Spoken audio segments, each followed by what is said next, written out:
Welcome to Bloom maths. இது உங்களுக்கான channel. இந்த வீடியோவில் நம்ம பார்த்தோம்னா இந்த கார்ரிலேஷன் பற்றி சில இம்பார்ட்டன்ட் நோட்ஸ் கொஞ்சம் பார்த்துடலாம். ஏன்னா கார்ரிலேஷன் ரெகுலேஷன் நமக்கு வந்து ஒரு இம்பார்ட்டன்ட் செக்ஷன் இன் ஸ்டாட்டிஸ்டிக்ஸை பொறுத்த வரைக்கும். அதில் என்ன நம்ம பார்க்க போகிறோம்னு பார்த்தீங்கன்னா, ஆல்ரெடி ஒரு ப்ராப்பர்ட்டி படிச்சிருப்போம். டூ இண்டிபெண்ட் வேரியபிள்ஸ் ஆர் என்னவாக இருக்கும், உங்களுக்கு அன்கார்ரிலேட்டடாக இருக்கும். அப்போ கான்வர்ஸ் ட்ரூவாக இருக்குமா? அதாவது converse need not be true. ட்ரூவாக இருக்க வேண்டிய அவசியம் இல்லை, ஆனால் இருக்கலாம். ஸோ அப்போ அந்த இருக்கலாம்னு சில எக்ஸம்ஷன் கொஸ்டின்ஸ் இருக்குது இல்லையா? ஸோ அதை தான் இப்போ நம்ம பார்க்க போகிறோம். அதாவது அன்கார்ரிலேட்டட் தான் இண்டிபெண்ட். அப்போ என்ன வர, அன்கார்ரிலேட்டடாக இருந்தால் இண்டிபெண்ட்டாக இருக்க வேண்டியதில்லை. That means not independent, converse. So அதுதான் பார்க்க போகிறோம். அது பார்த்தீங்கன்னா following are some more examples where two variables are uncorrelated but not independent. ஒரு ரெண்டு எக்ஸாம்பிள் பார்த்துடலாம். அதாவது என்ன அன்கார்ரிலேட்டடாக இருக்குது பட் நாட் இண்டிபெண்ட்டாக இருக்குது. அதில் ஃபஸ்ட்டு ஏ பார்த்தோம்னா X belongs to normal distribution of 0,1 and Y என்னவாக இருக்குது, நம்மளுக்கு எக்ஸ் ஸ்கொயராக எடுத்துக்கிறோம். ஸோ இப்போ நம்ம இவர் தான் செக் பண்ண போகிறோம். சின்ஸ் எக்ஸ் வந்து mean 1 variance, mean 0 variance 1. So mean 0, E of X cube போட்டிங்கனாலும் அது நம்மளுக்கு 0 தான் வந்துடும். நெக்ஸ்ட் ஒய் வந்து எக்ஸ் ஸ்கொயராக எடுத்துக்கிறோம். Covariance of X Y formula நமக்கு தெரியும், எழுதிடுறோம். இந்த ஒய்க்கு பதில் என்ன ரீப்ளேஸ் பண்ணுறோம், we write X square, X into X cube ஆகிடும். X cube are 0, E of எக்ஸும் 0. ஸோ என்ன ஆகிடுது, நம்மளுக்கு கோவேரியன்ஸ் ஆஃப் எக்ஸ் ஒய் 0 ஆகிடுது. கோவேரியன்ஸ் ஆஃப் எக்ஸ் ஒய் 0 ஆனால் ஆட்டோமேட்டிக்காக correlation R of X Y கண்டிப்பாக நம்மளுக்கு என்ன ஆகிடும், 0 ஆகிடும். So hence R of X 0னா இந்த வேரியபிள் எக்ஸும் ஒய்யும் கண்டிப்பாக என்னவாக இருக்குது, நம்மளுக்கு அன்கார்ரிலேட்டடாக இருக்கும்.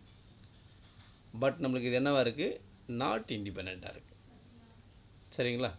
So hence two uncorrelated variable need not be necessarily independent. So அதுதான் இன்னொன்று சொல்லுது. அதனால் பார்த்துக்க, நம்ம ஆக்சுவலாக இண்டிபெண்ட் வேரியபிளாக இருந்தால் அன்கார்ரிலேட்டட் டெஃபினட்டாக சொல்லலாம். கான்வர்ஸ் வந்து we cannot insist. So may or may not be, இருக்கலாம் இருக்காமல் போகலாம். அதை பற்றி நம்மளுக்கு இது ஒரு எக்ஸப்ஷன் கேட்டகரி இருக்குது. ஸோ இப்போ அதே மாதிரி நெக்ஸ்ட் இன்னொரு எக்ஸாம்பிள் பார்த்துடலாம். இது பார்த்திங்கன்னா நம்ம எதில் இது பண்ணுறோன்னா, ஒரு பிடிஎஃப் எடுத்துக்கிறோம்.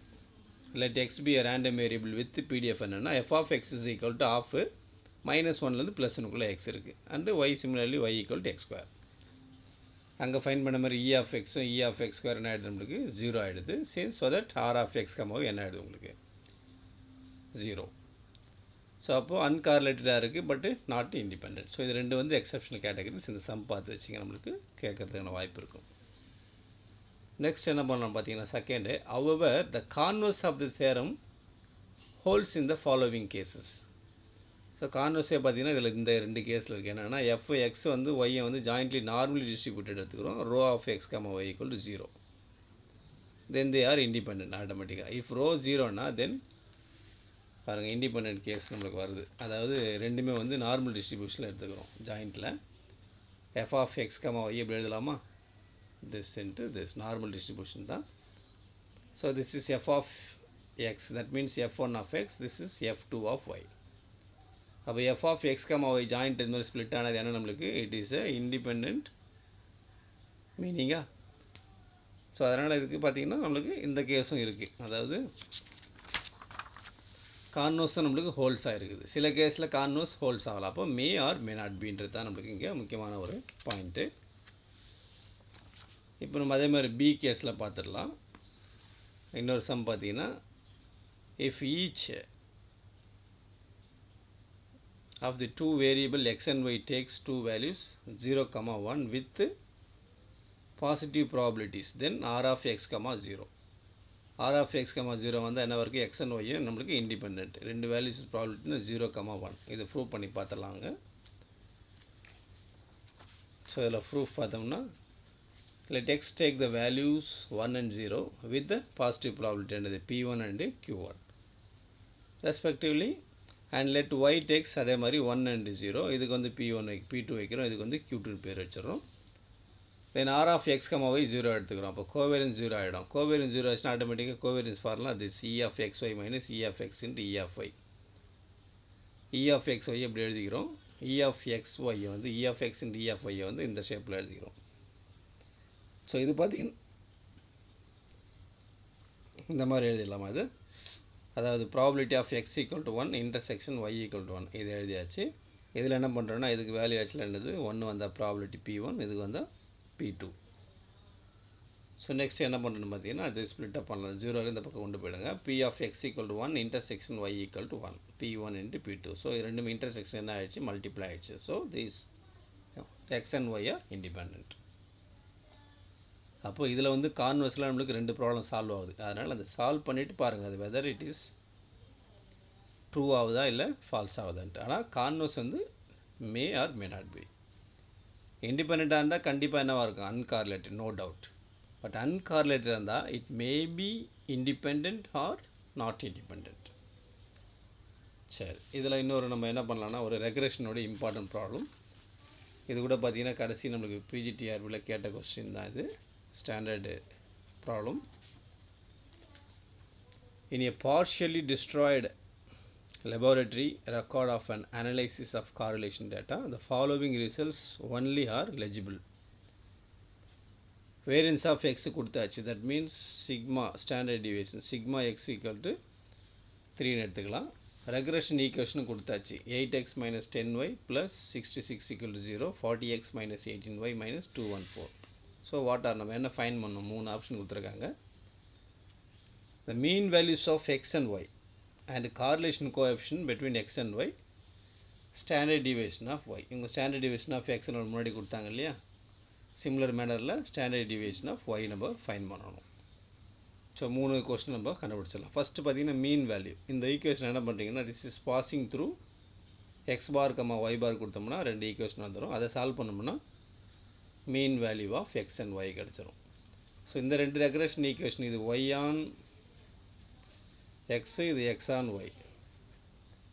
இதில் இந்த ரெக்ரெஷன் கோஎஃபிஷியன்ட் ஃபைன் பண்ணோம்னா geometric mean between 2 regression coefficient is equal to correlation coefficient.